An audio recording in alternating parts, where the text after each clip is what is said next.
Hello YouTube, it's Mr. Magz here, and before we get started, if you haven't played through the main story of Pokemon Sword and Shield yet, just know there is spoilers in this video. Uh, so yeah, if you haven't played through the main story yet, I will be hitting on some pretty major plot points, so just be warned about that. Okay, so Pokemon Sword and Shield have been out for about a week now, and because these brand new Pokemon games came out, every single news website ever that covers anything gaming related has numerous Pokemon articles to try to benefit from the hype surrounding these new games. Some of them are actually pretty necessary articles, like how best ways to shiny hunt, best methods for catching Gigantamax Pokemon, uh, ways to get money quickly, stuff like that. That are actually pretty helpful tips for ways to develop competitive teams, etc. Then you get ones like this, where this is not the only article touching on this topic, but this is by far the worst one I've read. There are countless articles that try to explain stuff that just happens in the plot naturally as if it's a secret that you wouldn't be able to find otherwise. Okay.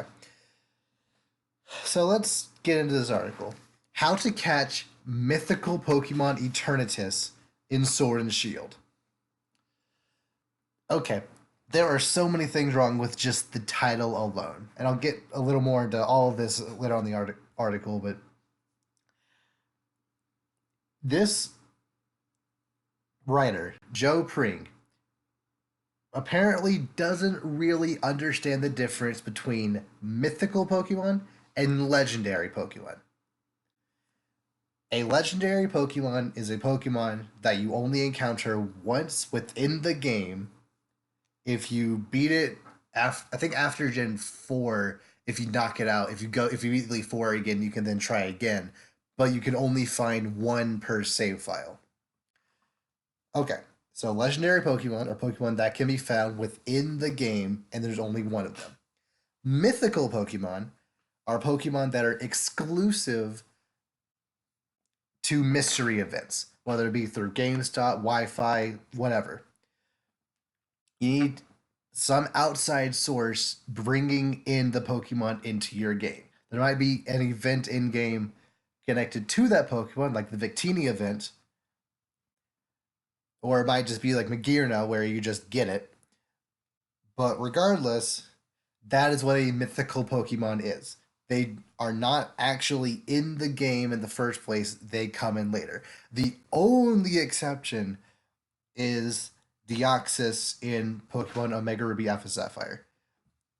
He's still technically considered a mythical Pokemon since before those games he was only accessible through mystery events, but now in Oros he can be found within the game itself, but he's still labeled a mythical Pokemon. So that's the only exception to this rule. So another issue that I have with this is that Eternatus is essentially what he's essentially like the Giratina or the Rayquaza of this game. He's kind of like the third. He's what should be on the inevitable third version box art, even though which I'm gonna probably at some point go more in depth on like overall feelings about the game, but something just really interesting and weird and kind of cool about this game in particular is that Eternatus kind of like as far as the story is concerned, Eternatus himself kind of has more importance in Sword and Shield than the box legends do. You actually have the chance to catch Eternatus before the box art Pokemon, which is very weird and kind of cool. So, my problem with that is that Eternatus is literally the only legendary, as far as I know, as far as I remember, the only legendary in any Pokemon game that you battle and cannot not catch.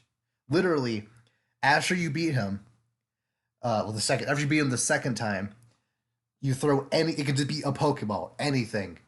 It catches instantly. Meaning that there is literally no reason to write this article because if you just play the story, you can catch them. There's no reason to make a video or an article called "How to Catch Blank" if the blank is a story event that you can't not catch. There's literally an option. The option to not catch or run away or whatever is whited out. You cannot even select that.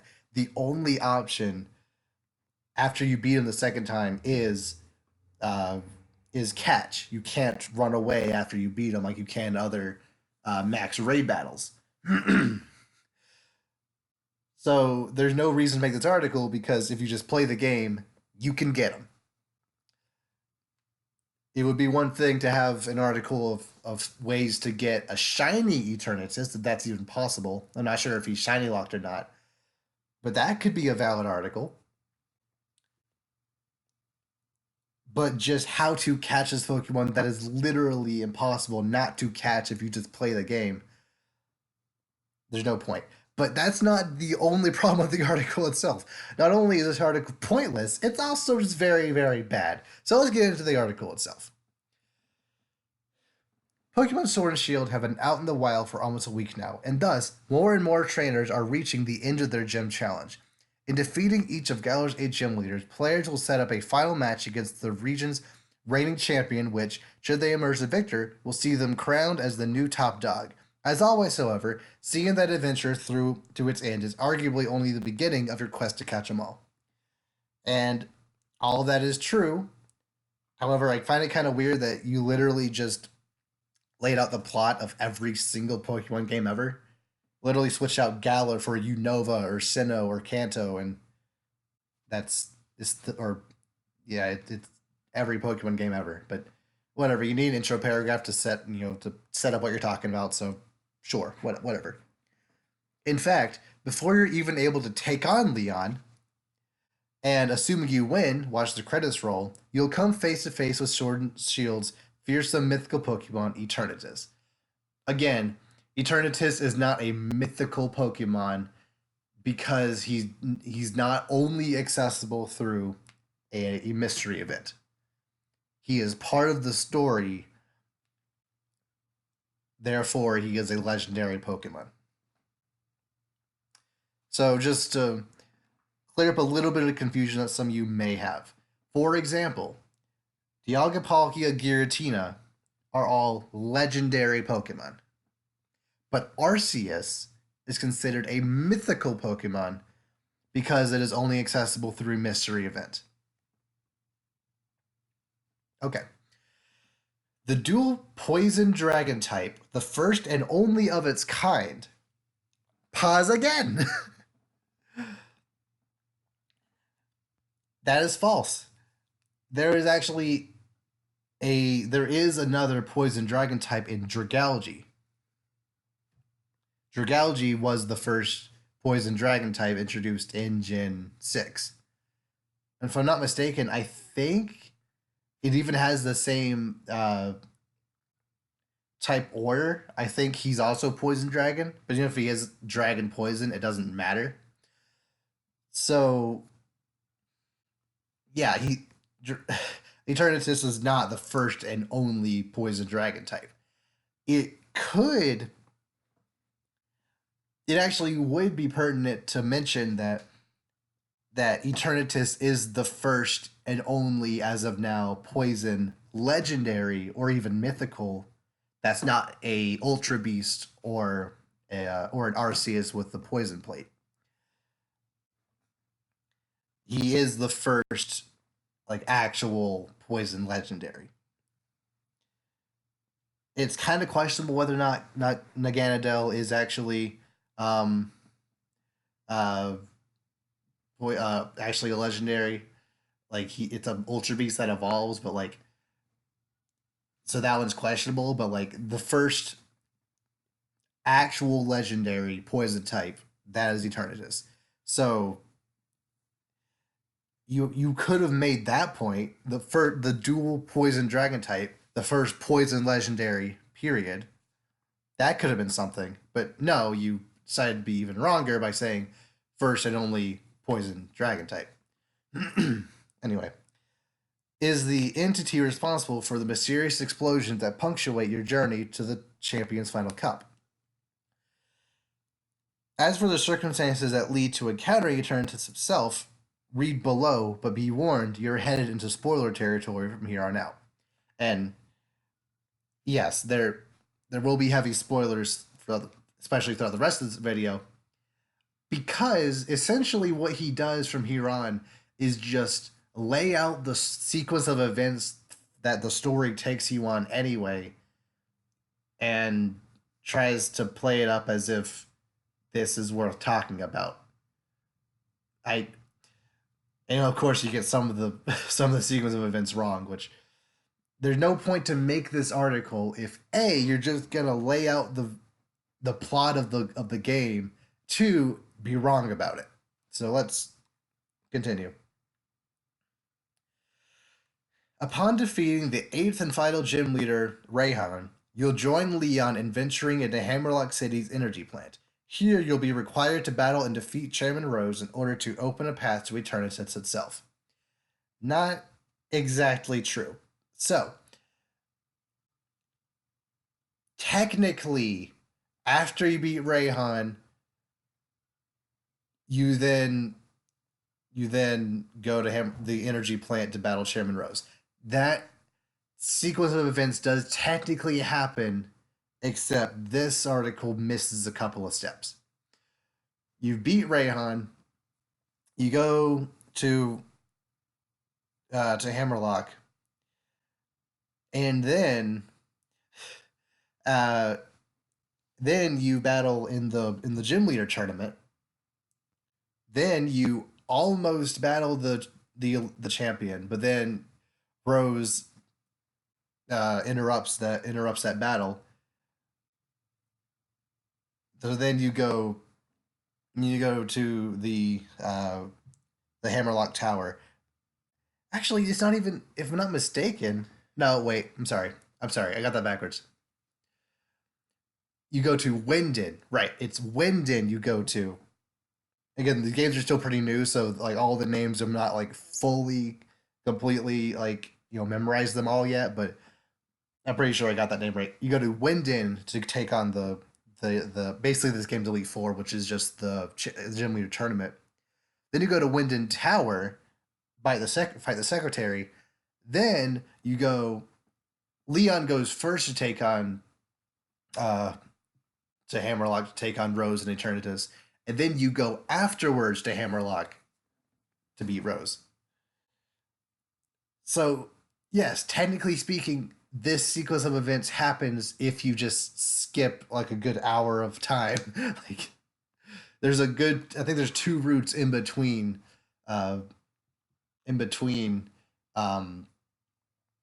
maybe just one, or just really one long one. There's some time in between beating Rayhan and getting to Winden, and then some time between getting to Winden to then get into the energy plant. So,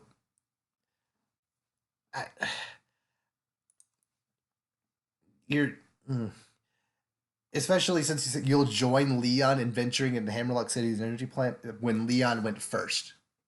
So if you're gonna write this pointless article, at least be correct in your pointlessness. Akin to the Max raid battles you'll no doubt have stumbled upon in Galar's Wild area, you'll need to defeat the one-of-a-kind beast in its unique Eternatus form before it'll be weak enough to capture. Fortunately for your wallet, however, the beast has a 100% capture rate once its hit points have been reduced to 0, so you won't need to spend thousands of Poké Dollars on Ultra Balls. Even a bog standard Pokeball will suffice. Boom, that right there. How do you catch it? Oh, you can't not catch it. Just a Pokeball will do. This article is akin to someone writing an article about Ocarina of Time, how to get the Master Sword in Ocarina of Time. And then the article boiling down to, oh, just play the game and you'll eventually get there just by following the story. Or Mario Odyssey. How to get Cappy in Super Mario Odyssey. You start the game, finish the cutscene, you wake up, Cappy's there. How do you capture Eternatus in Pokemon Sword and Shield? You play through the game, you beat Eternatus, you capture him. You can't not capture him. It's the same thing. It's just as pointless as saying how do you get Cappy in Mario Odyssey. So what's the point in making this article?